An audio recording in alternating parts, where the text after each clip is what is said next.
Hey, I'm Joey. And I'm Eamon. We've got pizza and swimming pools coming up, but what we've got in store is even better than a party. It's the November 2022 edition of WampTV. Let's go!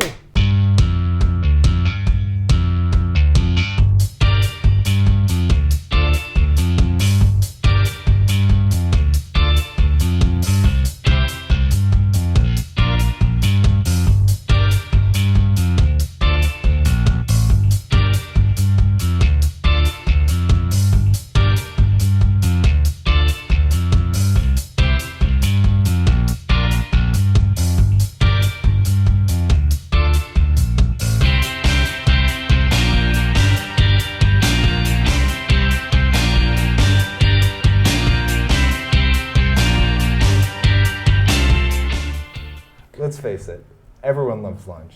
It gives you a break from classes and a chance to see some friends. Not everyone loves the food though. It seems like that it's starting to change. We heard from a number of students that the lunches were better this year. So Ben and Claire decided to take a look behind the scenes of the cafeteria to see what's fresh this year in the Braintree High cafeteria. Sarah Coughlin, Director of School Food and Nutrition here at Braintree High School, has made several changes to school lunches this year. I do think that I've seen a big difference in how the food has been presented and just the quality of it overall. One addition this year has been more items for students. I do think the school lunch has improved because my freshman year, sophomore and junior year, I did not like the lunch at all, but now I love the lunch. I get lunch every day. I eat all the time. Breakfast is good. There's spices. Like the salads are good. Everything is good. The snacks, it's delicious. I love it. So we're just trying to incorporate more of a variety, more culturally diverse foods, and just more foods that you guys like and are appealing to you guys. From elementary school to now, there's a lot of variety, and I just think it's super nice to have variety and have options. Although there's so many options, there's still a couple of favorites. I just had the nachos today, and they were just spectacular. And the spices too have just been hidden, and they're great. I love it. Well, the buffalo chicken nachos seem to be, since I haven't been able to get them. Spicy chicken patties, obviously, those ones are a big hit too. The only good thing about lunch is the chicken sandwiches. That's the only thing I'm eating every day. Recently, Sarah Coughlin and the department have faced several problems. Last year was a difficult school year in general because we were having a lot of supply chain difficulties and a lot of foods we couldn't get in. So sometimes we're getting products in that weren't up to our standards and up to your standards. At the end of the day, the most important thing is making sure students leave lunch with energy needed to help them throughout class. I think that it's really difficult for students to learn when they're hungry, and so it's our goal to make sure that we're providing you guys with foods that you actually want to eat so that when you go back to class you have the energy that you need to stay awake and stay alert and learn in the classroom. Reporting from WampTV, this is Claire Joyce and Ben DeMeo. We're shooting this at the end of the day, so lunch is over for us. Today I had a big bowl of cereal. I skipped out on lunch today. Of course, there's plenty of great places to eat in the area as well. Up next is two stories about local restaurants, both with a connection to Braintree High. The first story takes place at a pizza shop in Abington, where you can find some Braintree High students rolling up their sleeves and rolling out the dough.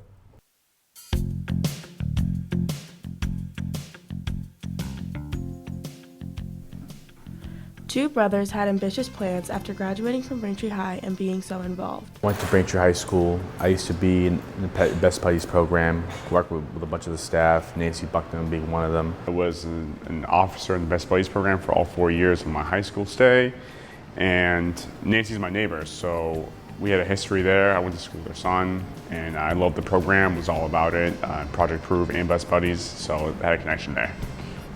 They had success in other ways after graduating college. For my brother, we were both working full-time at the time and attending college. And once we finished college, we decided, he came up to me one day and he said, there's a business opportunity for sale. Let's just do it. So I guess we just jumped into it. Omar and Anwar used their business, Pizzings in Abington, to give back to the BHS community by allowing Miss Bucknam and her students to help out once a week.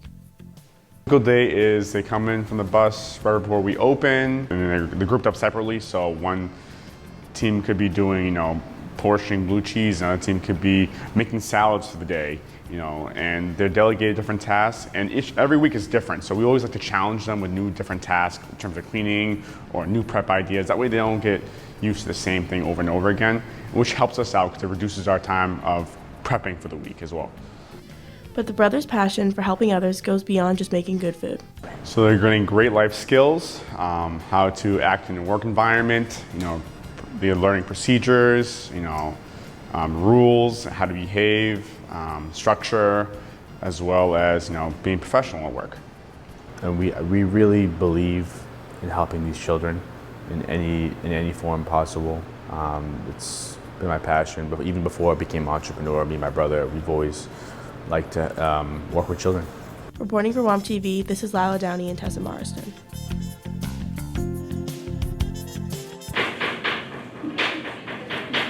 Many people dream of owning their own business, and not many people can make this a reality. Anestis Toyas is an example of someone who brought this vision to life, but his Greek roots make his situation even more significant. Yeah, I born there and I raised in there and I come here 33 years old. Living in Greece for a majority of his life inspired Anestis to spark his business. This is happening, you never make, I come over here and I make a business. I started working with my sister, she have a business in Hingham, and this has happened. One day I got the offer over here. And there's no place like home, and he is proud to be living and thriving in America. Wherever you live is your home. So I love both. To come to America and start a successful business is what many immigrants hope to achieve. I say this is, the American dream. You have a business, you have a mortgage, and you have so. Even though the Cedar Cafe has been widely successful, one impactful event has made running this business challenging.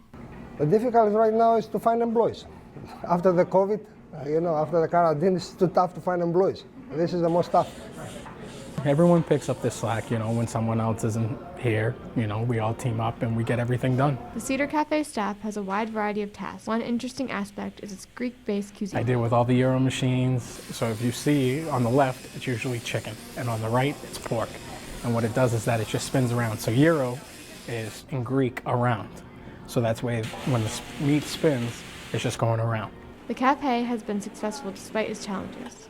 This might have something to do with Anestis' wide range of experience. Really enjoy it. Really, I like the food business. All my life I be in the food business in Greece and here, so this for me is the same. My father used to have a restaurant, and like convenience store and a restaurant is a little bit complicated how is the small town in the store over there. So from a little kid, I'm in this kind of business.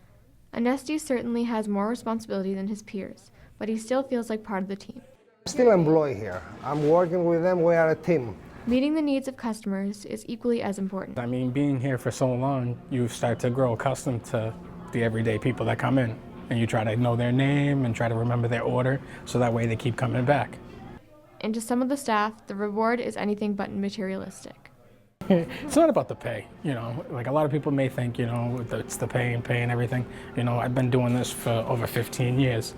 It's more of the camaraderie of getting to know everyone and starting to realize how to make certain things that you would never learn how to make outside of here. Even though Anestis' life changed after moving from Greece, he feels that his experience has shaped him and his business. This is 100% is a Greek traditional food.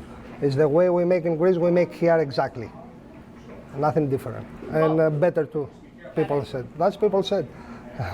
It's great to see this local business thriving with a passionate staff to keep it running. Reporting for WampTV, this is Bridget Sawyer and Sabrina Turpin. I think I'm ready to move away from the food. I'm getting hungry. Joey, I need a distraction. Where's my phone?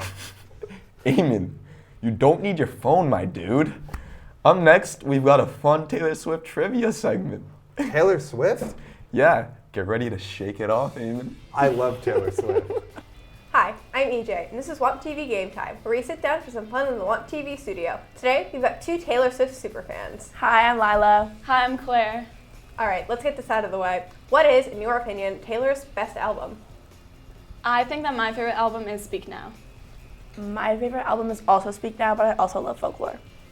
I agree with both of those. Folklore is my personal favorite. Today, we are going to see which of you is a true Taylor Swift superfan. I'm going to give you both a lyric from Taylor Swift's new album, Midnights. If you are able to identify which song the lyric comes from, then you get a point, and we'll play for 3 rounds. If at the end of round 3 there's a tie, I've got a tie-breaking bonus question. Alright, here is your first lyric. When my depression works the graveyard shift, all of the people I've ghosted stand there in the room. Alright, what do you guys have?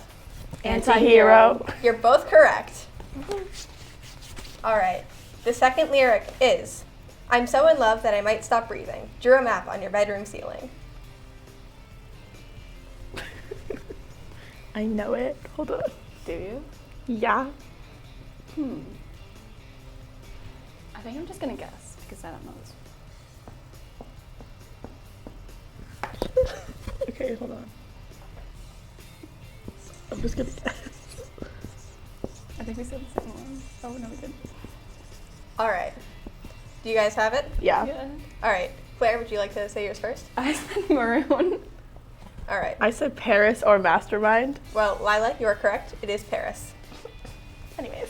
Okay. Alright. The final lyric is, in the voices that implore, you should be doing more. To you I can admit that I am just too soft for all of it. Can you repeat, please? And the voices that implore, you should be doing more. To you I can admit that I am just too soft for all of it.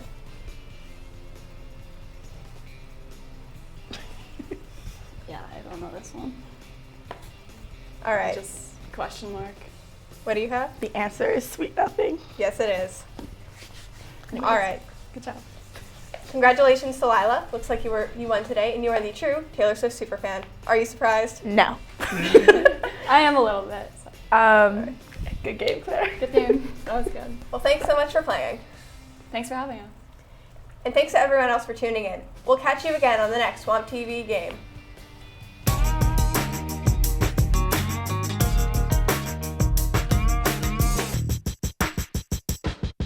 College, one of the biggest topics for juniors and seniors during this time of the year. For some, it may be exciting, but for some, it may be nerve-wracking. Your future is on the line, and it is about time that you start taking action. Yet before you do that, you might want to think of one of the most important factors of your life, money. College nowadays can range from $25,000 all the way up to $120 grand. It is outrageous. My personal favorite college growing up was NYU, but unfortunately, the total cost is $110 grand per semester. So I'm not even considering going there anymore. It's insane. Since 2002 alone, college prices have raised 132%, according to usnews.com. You have to sell your soul to even get a higher education than a high school diploma. One way to get out of this debt is to join the military, but you have to spend 4 years of your life to even get a full ride scholarship. Now you can always apply for scholarships and grants, but one of the main reasons college has been increasing in prices in the past decade is because of the increase in scholarships. So at the end of the day, you will still be paying a ton of money. The average in-state tuition for Massachusetts is 23 grand, and if you're like me and want to branch out, your out-of-state tuition will be up to 44 grand. After 4 years of college, you'd be paying up to 200 grand in debt. My mother, who recently just turned 49, was in debt for 25 years and only just now paid off her student loans. Recently, Biden gave student loan relief to borrowers who need it the most, but unfortunately, that money was only up to 10 grand, and it is just not enough in the long run. The U.S. needs to make community colleges free so that families who cannot afford private college tuitions can have an affordable schooling program.